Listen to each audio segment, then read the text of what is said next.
So in this video, I wanted to review the Feisty Ferret cage. I've had this cage for about a year and a half now, and I just wanted to talk about some of the pros and cons of this cage. One of the pros is that it's fairly cheap. As you can see on Chewy and Walmart, the total price is around $130, which is pretty cheap considering how big the cage actually is. The cage is about 31 inches long, 20 inches wide, and 54 inches high including the stand, so it's a pretty big cage. Another pro about this cage is that it has easy door latches that are easy to lock and easy to unlock.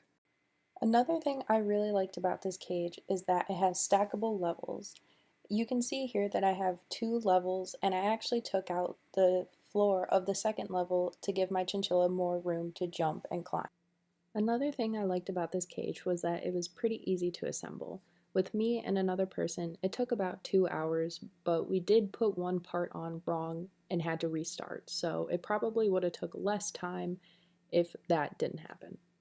Before I get into the cons of this cage, I just want to say that this cage is specifically made for ferrets, and I do house a chinchilla in this cage, which is probably one of the main reasons why I've been having issues. Though I do know a lot of people do purchase this cage and intend to house chinchillas in it.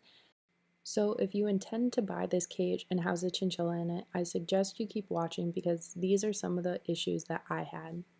One of the main issues I've found with this cage is that it had weak wires that were easily bendable, and this caused a lot of problems, especially with my chinchilla's exercise wheel.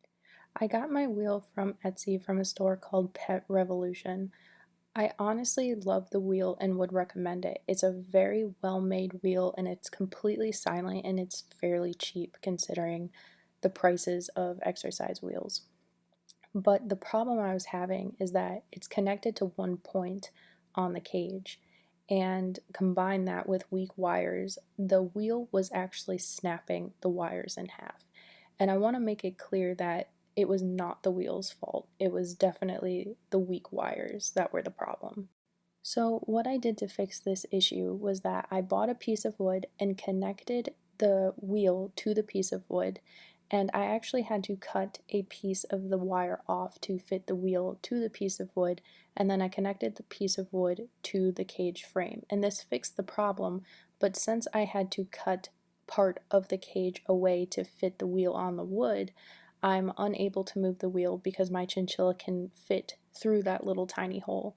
So it's kind of annoying that I can't move the wheel anymore.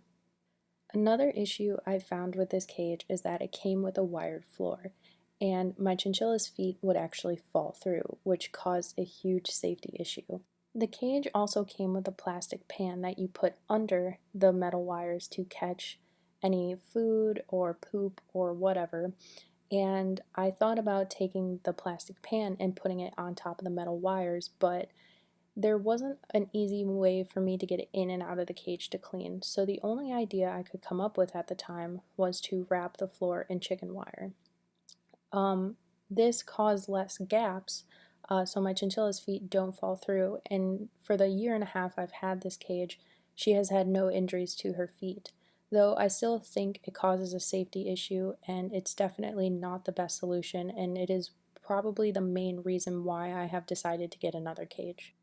Another thing that I didn't like about this cage is that it came with a lot of plastic, which is very harmful for chinchillas if they ingest it, and since they chew everything, it's a good possibility they're going to ingest some plastic if you have plastic in their cage.